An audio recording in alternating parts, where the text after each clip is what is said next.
Tidak dapat kita tanggung penderitaan itu, tetapi hanya satu pribadi yang menanggungnya untuk kita. Dia adalah Tuhan Yesus Kristus. Oleh itu Bapak Ibu Saudara-saudari, jangan kita mengabaikan kehidupan ini. Jangan kita mencemarkan lagi kehidupan kita dengan dunia, dengan dosa dan kejahatan. Karena kita sudah dibersihkan. Kita sudah dibersihkan dengan darah yang kudus. Oleh karena kita sudah dibersihkan dengan darah Yesus yang mulia itu, dengan iman kita percaya, maka kita sudah dibersihkan. Karena kita sudah dibersihkan dengan iman kita tujukan pada Yesus. Oleh itu jangan kita mencemarkan lagi. Jangan kita cemarkan hidup kita lagi dengan keadaan dunia ini, dengan dosa dan kejahatan.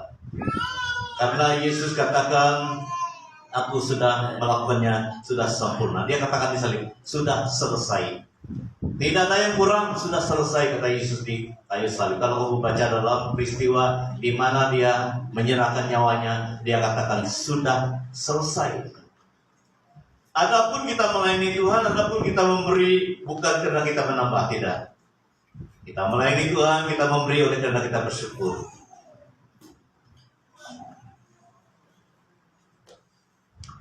Kita bersyukur pada apa yang Yesus pernah lakukan. Oleh itu kita sudah memahami kenapa kita memberi, kenapa kita melayani, kenapa kita menyembah Tuhan. Karena kita menyatakan cinta kasih kita pada Dia yang telah membersihkan kita, yang telah rela mati untuk kita. Dengan darahnya yang kudus, dengan tubuhnya yang mulia, dipersembahkan di kayu salib. Maka setiap orang yang percaya, seperti mana yang dikatakan dalam Yohanes 3 ayat 16, karena begitu besar kasih Allah akan dunia ini. Dunia itu adalah manusia, sehingga Ia mengaruniakan anaknya, satu-satu anaknya, pribadinya Yesus Kristus. Kalau kita melihat itu adalah pribadinya turun ke bumi ini, dan dikatakan anaknya waktunya turun ke bumi ini, itu adalah Yesus Kristus. Yesus Kristus adalah Allah sendiri. Barang siapa yang percaya kepada Yesus tidak binasa, melainkan beroleh hidup yang kekal. Jadi kita tidak mendapat hidup yang kekal itu di luar Yesus. Kita hanya mendapat hidup yang kekal itu, pembebasan, keselamatan itu di dalam Yesus. Seperti mana dalam Yohanes 11 ayat 16 Yohanes 11 ayat 6 itu kata Yesus, kepadanya akulah jalan dan kebenaran dan hidup. Jalan dan kebenaran dan hidup. Ada 3 perkara yang sangat penting kita dapat melalui Yesus. Jalan, kebenaran dan hidup. Tidak ada seorang pun yang akan berwafat kalau tidak melalui aku. Jalan itu artinya jalan keselamatan, jalan pembebasan, jalan menuju kepada Tuhan, jalan mengalami Tuhan. Kebenaran itu kita dimerdekakan oleh kebenaran. Dulu kita belum kenal Yesus, kita masih terikat dengan macam-macam yang memperbudakkan kita. Yang memperbudakkan kita adalah dosa dan kejahatan. Tetapi apabila kita percaya Yesus, ada kebenaran. Kebenaran itu membenarkan kita dan kita mendapat kehidupan.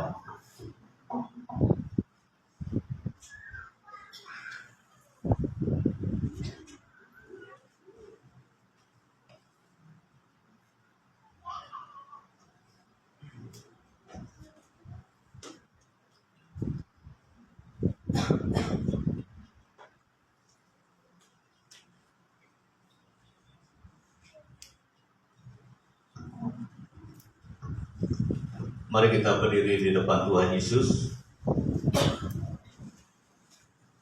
Karena Yesus yang memulai acara ini.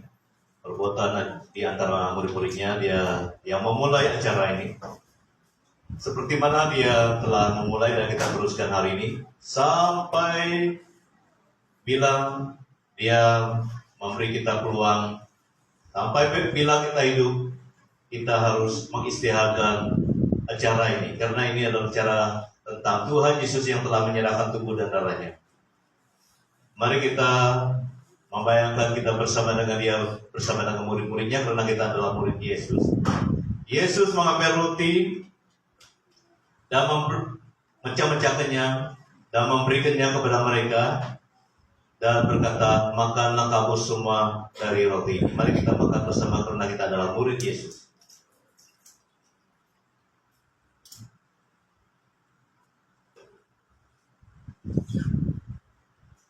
Lalu ia memberikan mereka cawan dan berkata, minumlah kamu semua dari cawan ini. Mari kita minum bersama.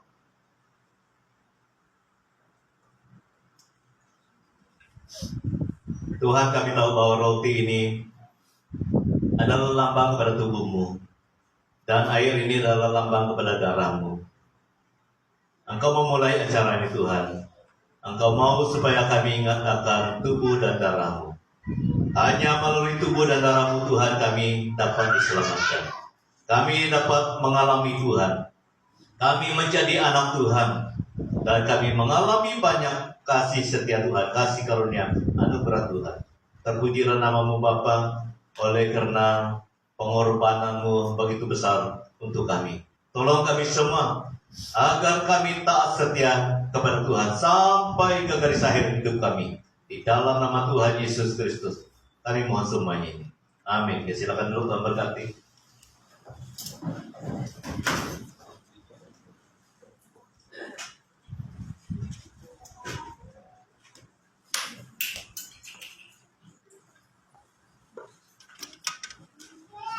Jadi kita bersyukur karena kita sudah masuk bulan yang baru, tepat 1 hari bulan Desember pada tahun ini. Dan dalam bulan ini merupakan bulan yang biasanya kita ingat akan kelahiran Yesus.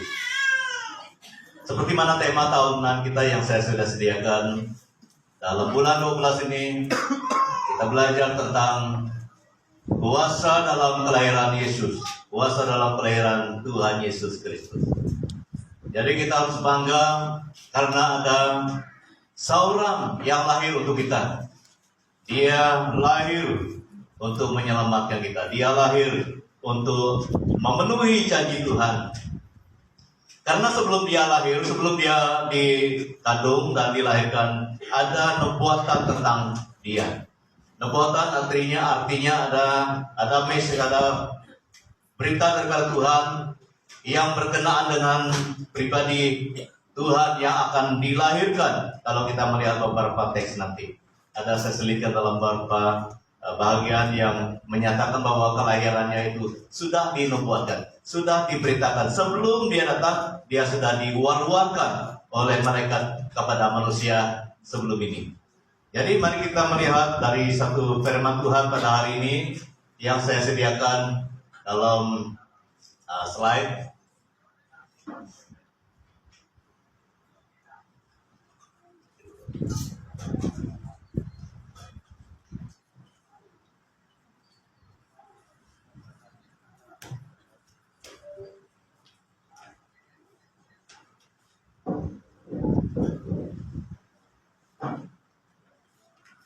Kadang-kadang ada juga stuck.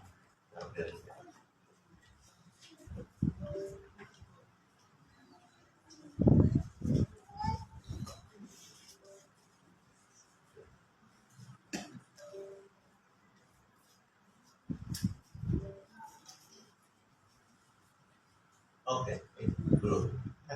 Tunggu dulu. Ya, kita belajar dari Matius 2 sebenarnya. Dapat.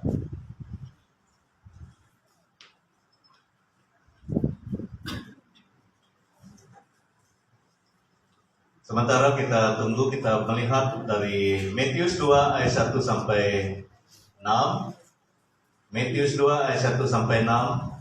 Ini merupakan satu bahagian di mana kelahiran Yesus sudah terjadi. Matius 2 ayat 1 sampai 6.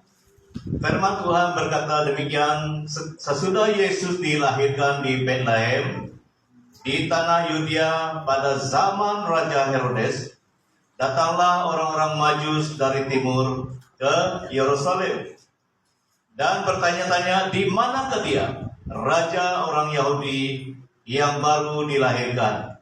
Kami telah melihat bintangnya di timur dan kami datang untuk menyembah dia.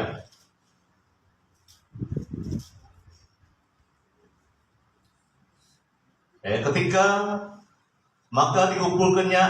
Raja Herodes, nomor 3, ketika Raja Herodes mendengar hal itu, Terkejutlah ia beserta seluruh Yerusalem. Maka dikumpulkannya semua imam kepala dan ahli Taurat bangsa Yahudi. Lalu dimintanya keterangan dari mereka di mana Mesias akan dilahirkan. Mereka berkata kepadanya, di Betlehem, di tanah Yudea, karena demikianlah ada tertulis dalam kitab Nabi. Dan engkau Betlehem, tanah Yudea, engkau sekali-kali bukanlah yang terkecil di antara mereka yang memerintah Yehuda, karena daripada mula akan bangkit seorang pemimpin yang akan mengembalakan umatnya Israel. Puji Tuhan. Ini merupakan penggenapan janji Tuhan. Itulah kata-kata di sebelum Yesus dikandung dan dilahirkan. Memang ada kata-kata nubuatan, ada nubuatan tentang Dia. Jadi ini merupakan satu penggenapannya waktu Dia digenapi. Tema kita pada hari ini adalah kuasa kelahiran Yesus. Kuasa itu harus ada dalam hati kita. Kuasa itu harus ada dalam keluarga kita. Kuasa itu harus ada dalam seluruh kehidupan kita. Itu tujuan Yesus datang. Dia hanya bukan dikenal dari jauh, tetapi Dia mau kita mengalami kuasa itu. Dia mau kita semua mengalami kuasa itu. Jadi ini sebenarnya tujuan Tuhan. Dia tidak mau satu orang pun terkecuali mengalami kuasa itu.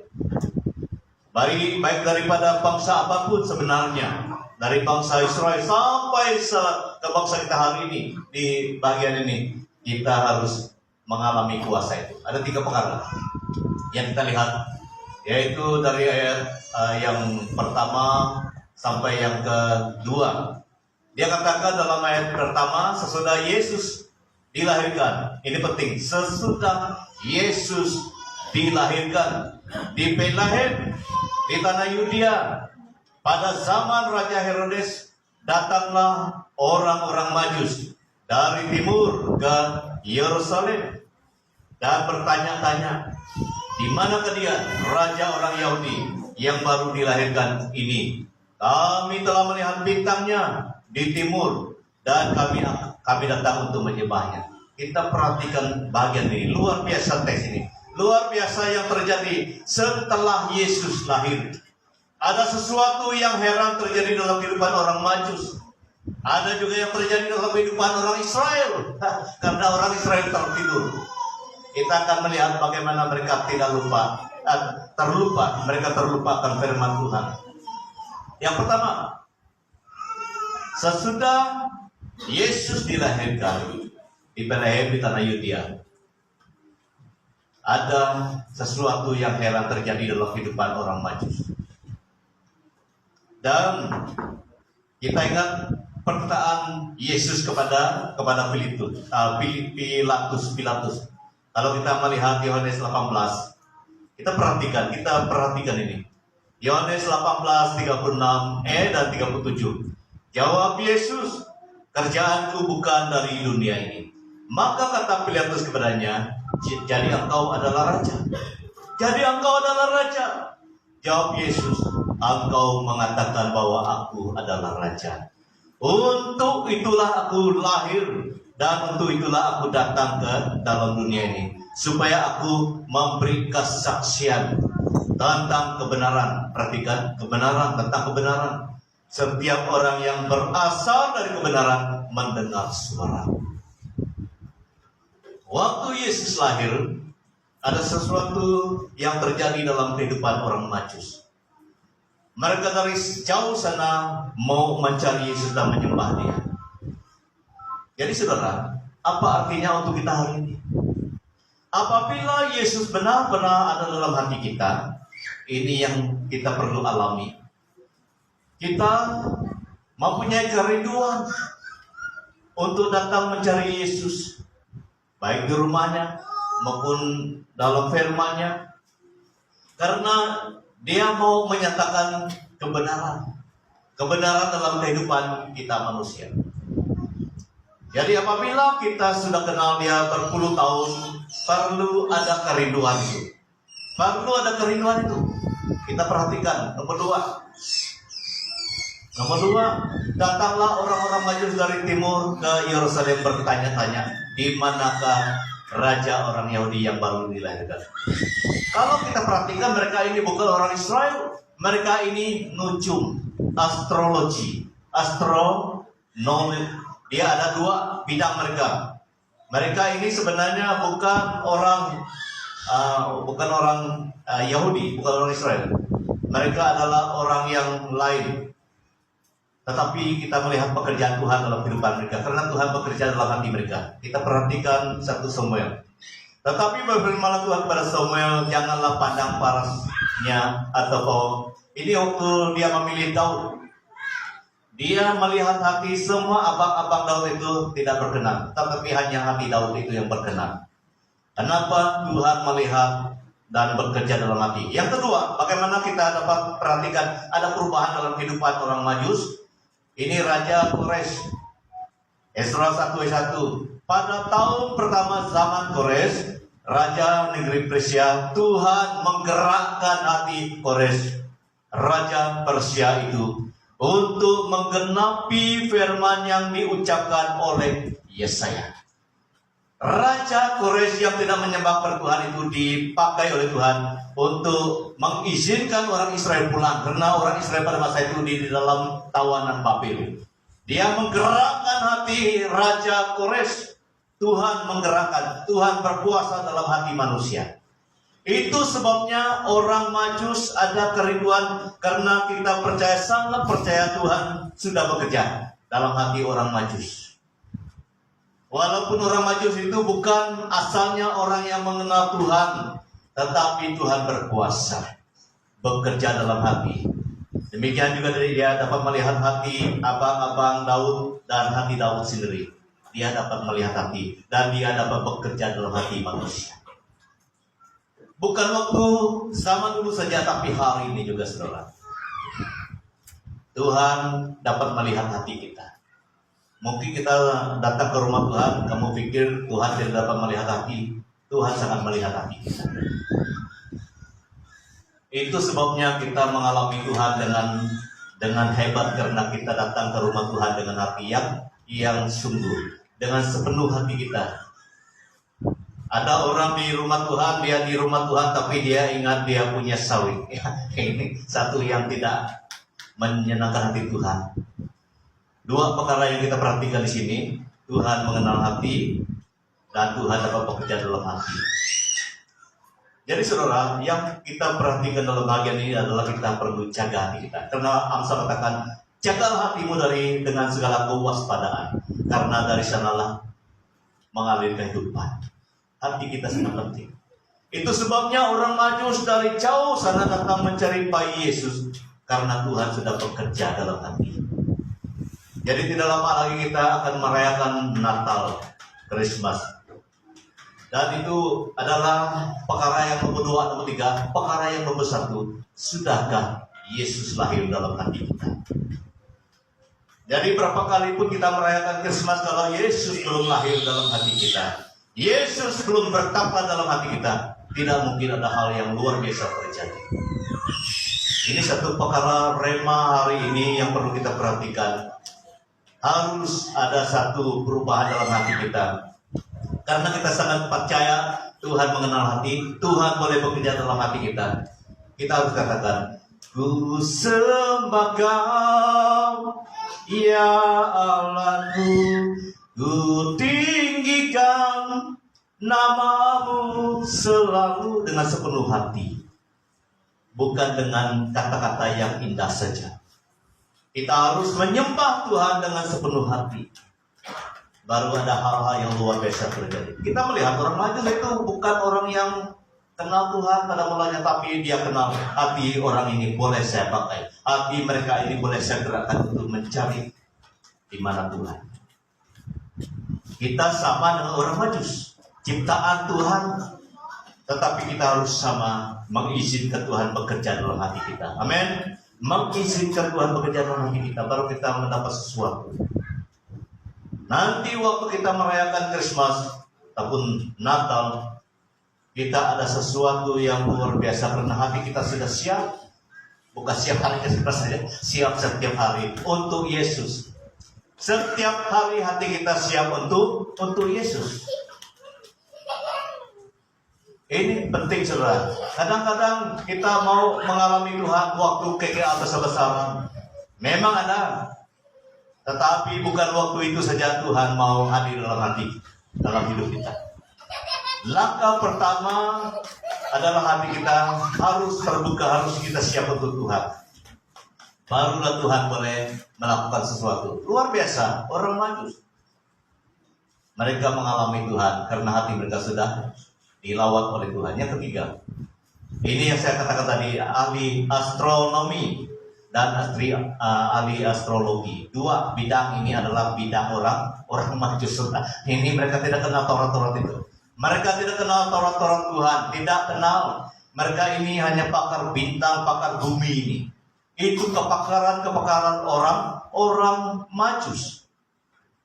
Tetapi itu tidak pernah menggagalkan Tuhan bekerja dalam hati mereka. Karena Tuhan sangat mau pakai mereka. Kami datang untuk menyembah Dia. Luar biasa. Kenapa kalimat itu boleh keluar dari mulut mereka? Kenapa ada tindakan iman itu boleh terjadi dalam kehidupan mereka? Karena hati mereka sudah dilawat oleh Tuhan. Hati yang hanya tahu bintang, hati yang hanya tahu bumi, hati yang hanya tahu alam. Tetapi apabila Tuhan hadir, bukan mereka hanya kenal yang lama, tapi mereka mau menyembah Tuhan. Saudara, kita adalah gereja Tuhan yang sangat Tuhan kasihi. Sebentar tadi kita ingat akan tubuh dan darah Yesus. Tetapi apakah ada kerinduan kita untuk terus menyembah Tuhan seperti orang Majus? Orang Majus senantiasa mau menyembah Tuhan oleh karena hati mereka sudah dilawat oleh Tuhan. Yeremia 24 ayat 7, aku akan memberi mereka suatu hati yang mengenal aku, yaitu bahwa akulah Tuhan. Mereka akan menjadi umatku dan aku ini akan menjadi Allah mereka, sebab mereka akan bertobat kepadaku dengan segenap hati. Dengan segenap hati. Hati kita sangat penting di depan Tuhan. Jadi jangan kita abaikan hati kita. Kita harus pastikan hati kita ini sudah milik Tuhan. Tuhan sudah bertakhta dalam hati kita. Tuhan sudah menjadi raja dalam hati kita.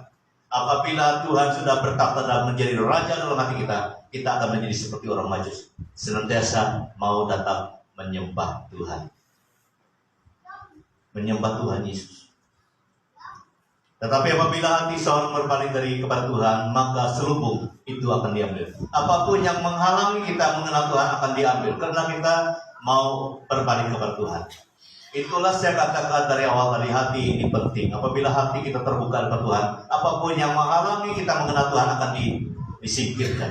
Itu artinya selubung diambil daripadanya. Tidak ada yang akan membatasi kita untuk mengenal Tuhan lebih dalam lagi, saudara. Pagi ini, apakah kita sudah mempunyai hati seperti orang Majus? Sudah mengalami Tuhan dan senantiasa rindu mau menyembah Tuhan. Kita menyembah Tuhan bukan hari Minggu saja. Kita menyembah Tuhan setiap hari. Itulah sebabnya kita selalu berdoa beberapa kali dalam satu hari. Karena melalui doa kita menyembah Tuhan. Melalui pujian kehidupan kita menyembah Tuhan. Jadi saudara, untuk lebih maju lagi dalam Tuhan, kita harus mempunyai tekad, mempunyai semangat untuk senantiasa menyembah Tuhan. Kita boleh menyembah Tuhan dan senantiasa semangat menyembah Tuhan kalau hati kita sudah dilawat dan Tuhan sudah menjadi raja dalam hati kita. Yang kedua, ini yang perlu kita hati-hati. Ketika Raja Herodes mendengar hal itu, terkejutlah ia serta seluruh Yerusalem. Siapa mereka ini? Mereka ini adalah umat Tuhan. Mereka ini adalah orang yang sudah mendapat Taurat, sudah mengenal Taurat Musa, sudah mengenal kitab Nabi. Mereka terkejut. Ini lebih teruk daripada orang Majus. Ketika Raja Herodes mendengar hal itu, terkejutlah ia beserta seluruh, bukan dia saja, seluruh Yerusalem. Siapa semua mereka yang di Yerusalem itu? Itu adalah umat Tuhan. banyak orang yang melayani Tuhan di Yerusalem. Terkejut. Mereka lupa apa yang pernah disampaikan oleh nabi-nabi. Mereka lupa apa yang terkandung dalam kitab Taurat dan kitab nabi-nabi. Karena Yesaya 7 ayat 14 katakan, sebab itu Tuhan sendirilah yang akan memberikan kepadamu suatu petanda. Sesungguhnya seorang perempuan muda mengandung dan akan melahirkan seorang anak laki-laki, dan ia akan menamakan dia Immanuel. Saya sudah memberitakan itu, telah menyampaikan message itu, tetapi orang Yerusalem sudah lupa. Saya sudah lama menyampaikan Immanuel akan dilahirkan, tetapi Raja Herodes dan orang di Yerusalem sudah lupa. Jadi saudara, kita adalah gereja Tuhan. Jangan kita mengulangi kesilapan dan kelemahan orang Yerusalem. Lupa firman Tuhan. Kita belajar firman Tuhan, jangan kita lupakan. Supaya kita senantiasa bersedia, berjaga-jaga. Karena Tuhan, kata firman Tuhan katakan, Tuhan datang dalam kehidupan kita seperti pencuri. Dia tidak beritahu, oh besok saya mau datang. Saya mau datang ke dalam hidupmu dan saya mau bertemu dengan kamu. Dia tidak berkata seperti itu. Itu sebabnya kita harus senantiasa ingat firman, supaya kita senantiasa berada dalam kewaspadaan. Dan teks yang kedua, tetapi engkau Bethlehem Efrata, hai yang terkecil di antara kaum Yehuda, daripadamu akan bangkit seorang pemimpin. Sudah didengar Tuhan. Berapapun firman yang sudah kita ingat, hilang daripada kehidupanku. Saya tidak mau mengulangi kesilapan orang Yerusalem waktu engkau dilahirkan. Saya mau senantiasa hidup berjalan menurut firman. Yang terakhir pada hari ini dalam bagian yang ketiga, yaitu pengenapan janji Tuhan 4-6. Maka dikumpulkannya semua imam, kepala dan ahli Taurat bangsa Yahudi, lalu dimintanya keterangan dari mereka di mana Mesias akan dilahirkan. Mereka berkata kepadanya, di Bethlehem, di tanah Yudea, karena demikianlah ada tertulis dalam kitab Nabi. Dan engkau Bethlehem, tanah Yudea, engkau sekali-kali bukanlah yang terkecil di antara mereka yang memerintah Yehuda, karena daripada mula akan bangkit seorang pemimpin yang akan mengembalakan umatnya. Ini yang kita perlu alami. Yang pertama, dikumpulkan. Jadi mereka macam ada satu Bible study lagi, bagaimana ini terjadi. Betulkah ada Mesias? Jadi itulah sebabnya Yosua senantiasa diberkati oleh Tuhan karena dia tidak lupa firman. Yosua 1:8, janganlah engkau lupa memperkatakan kitab Taurat ini, tetapi renungkanlah itu siang dan malam, supaya engkau bertindak hati-hati sesuai dengan segala yang tertulis di dalamnya. Sebab dengan demikian, dengan baik, perjalananmu akan berhasil dan engkau akan beruntung. Yosua sudah membuktikan karena dia tidak pernah lupa firman, dia tidak pernah bertindak di luar firman. Kita melihat dia berjaya memimpin orang Israel karena dia dengar nasihat Tuhan. Jadi saudara, bukan Yosua saja yang berhasil. Kita juga Tuhan mau membuat kita berhasil. Rahasianya sama. Kita harus belajar firman. Kita harus tekun firman, belajar firman Tuhan, dan jangan kita bertindak di luar firman itu. Ini prinsip Tuhan. Apabila kita tidak hidup di luar prinsip ini, kita akan beruntung dan berhasil. Firman Tuhan ditulis bukan untuk pengetahuan orang zaman dulu saja, tetapi firman Tuhan itu adalah untuk semua orang di setiap zaman sampai hari ini. Jadi bukti Yosua sudah berhasil karena dia tidak pernah lupa firman. Ada dua raja yang lupa firman juga, Raja Saul dan Raja Uzia. Pada mulanya Raja Saul ini dipilih dan dipakai Tuhan, tetapi oleh karena dia sombong, dia mengambil tugas imam, dia ditolak karena dia melanggar perintah Tuhan. Dia sengaja melanggar perintah Tuhan. Demikian juga Raja Uzia. Raja Uzia dari sejak dia muda, dia sudah tekun mencari Tuhan, belajar firman Tuhan. Tuhan berkati dia. Kalau kamu belajar dari kisah Raja Uzia. Tetapi dia juga mulai sombong. Dia sudah sombong karena dia diberkati Tuhan, kerjanya sudah begitu kuat, tetapi Tuhan tetap tolong. Kenapa Tuhan tetap tolong? Karena dia melanggar perintah Tuhan. Jadi kenapa ditulis dalam firman Tuhan? Supaya itu menjadi awasan untuk kita hari ini. Kita harus pilih apa yang dilakukan oleh Yosua. Yosua tidak pernah melanggar firman. Yosua tetap setia ikut firman sampai kesudahan hidupnya. Apa yang terjadi? Dia dipimpin, diberkati oleh Tuhan sampai akhir hidupnya. Ini yang Tuhan mau. Jangan kita sikit-sikit sudah diberkati, lupa Tuhan. Nanti kita punya nasib sama dengan Raja Saul dan Raja Uzia. Raja Saul dan Uzia, dua contoh yang sudah menjadi awasan untuk kita.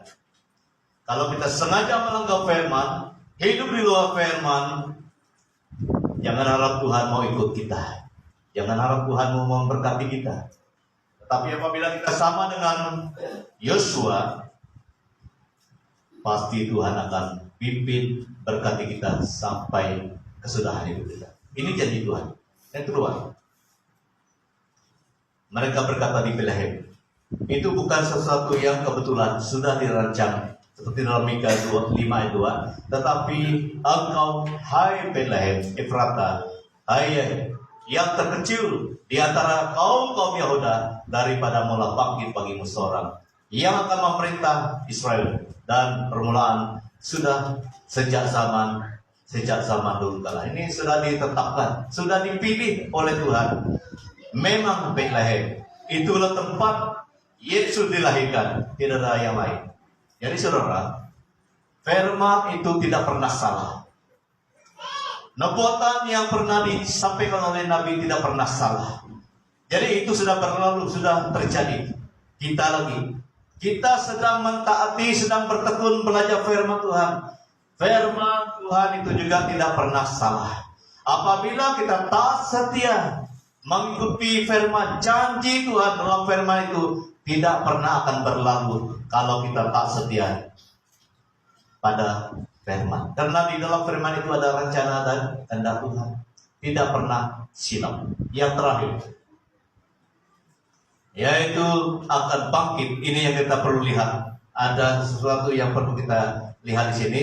Akan bangkit seorang pemimpin yang akan menggembalakan umatnya Israel. Kamu membaca Yohanes 10 ayat 11 dan 14. Akulah gembala yang baik. Gembala yang baik memberikan nyawanya bagi domba-dombanya. Akulah gembala yang baik, dan aku mengenal domba-dombaku, dan domba-dombaku mengenal aku. Kita perlu kenal suara gembala kita. Siapa dia? Yesus Kristus. Bagaimana? Kita harus belajar firman. Karena sekarang dia ada di surga. Firman-Nya ada di bumi ini. Roh Kudus-Nya ada di bumi ini. Kita harus dengar firman. Kita harus ikut firman supaya dia yang sebagai gembala kita itu memimpin kita. Sudah jelas. Dalam Mazmur 23 juga katakan, Tuhan adalah gembalaku, takkan kekuranganku. Biarlah Tuhan itu satu-satunya gembala kita. Artinya yang memimpin kita. Daud memberi gambaran dia dengan domba-dombanya. Seperti itulah dia membayangkan dia dengan Tuhan. Tuhan itulah yang sepertinya gembala memimpin di depan. Dan dia sebagai kawanan domba itu dia harus di belakang. Sama juga dengan kita hari ini. Apabila kita istirahatkan Yesus sebagai gembala kita, dia harus di depan. Jangan pula kita di depan dia. Kita jangan mengatur gembala kita. Kita harus ikut gembala kita. Ikut firman Tuhan. Supaya kita tidak pernah sesat. Ini sudah terjadi. Yesus sudah lahir. Dan gembala kita sudah ada. Dia sudah naik ke surga, tapi firman-Nya masih ada, Roh Kudus-Nya masih ada. Kita harus ikut firman dan berserah pada kuasa Roh Kudus. Kita pasti tidak akan sesat. Ini yang kita perlu syukuri, karena kuasa Yesus dalam kuasa kelahiran Yesus memberi satu perubahan. Kita harus mencari dan menyembah Dia.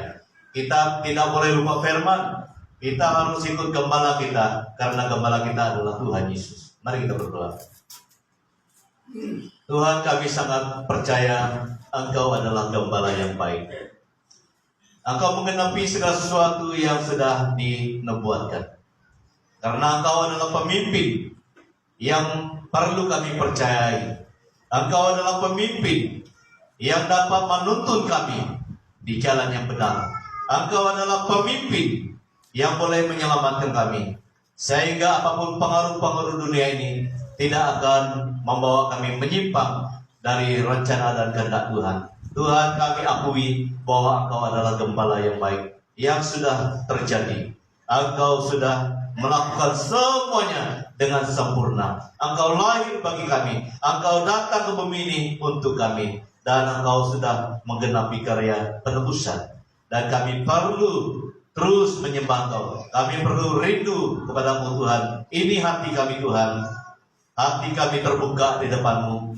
Hati kami mau dipersembahkan kepada-Mu Tuhan. Biarlah Engkau Tuhan kami Yesus Kristus menjadi Raja di dalam hati kami, menjadi Raja di dalam hidup kami, menjadi Raja di dalam keluarga kami, menjadi Raja di sepanjang hidup kami Bapa.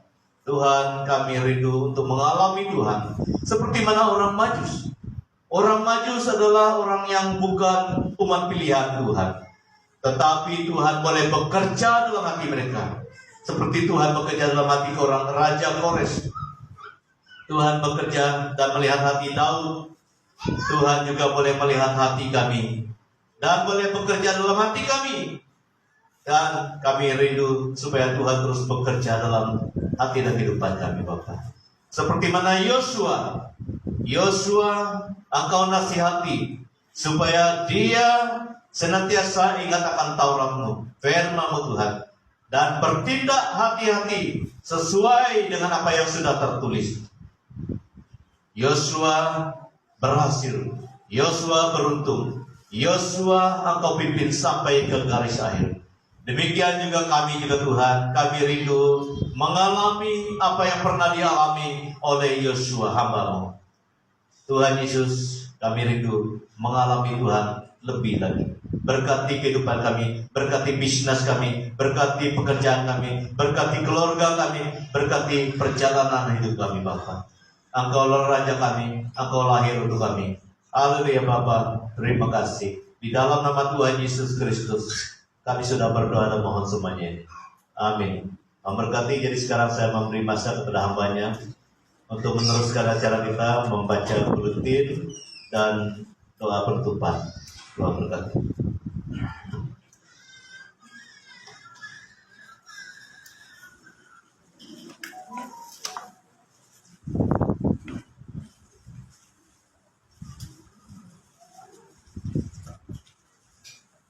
Oke, terima kasih Pastor di atas pemberitaan firman Tuhan pada hari ini. Shalom. Amen. Amen. God is good. All the time. Haleluya. Beri kemuliaan bagi Tuhan. Bapak Ibu yang saya kasih dalam Tuhan, saya terlebih dahulu mohon maaf karena ada kelewatan pada hari ini. Karena semalam kami sekeluarga dan kami kampung Gunung Sepiling ada merayakan pra-Christmas di BN Kampung Wibang. Jadi lewat kami balik sampai pukul 1 baru sampai ke rumah. Jadi apapun pada pagi hari ini ada kekuatan yang baru lagi Tuhan berikan bagi saya dan kita semua. Kita percaya Tuhan itu yang telah memberkati. Jadi saya akan membawa kita ke dalam bacaan buletin, tapi sebelum itu saya ingin mengatakan sesuatu. Sebentar tadi kita menyanyikan lagu Seperti Yang Kau Inginkan, ataupun bukan dengan barang fana. Sepanjang di bawah lagu ini saya merasa tersentuh hati saya. Bukan merasakan saya akan cepat mati dan sebagainya, tetapi merenungkan bagaimana kebaikan Tuhan, pengorbanan Tuhan di kayu salib, bagaimana Tuhan itu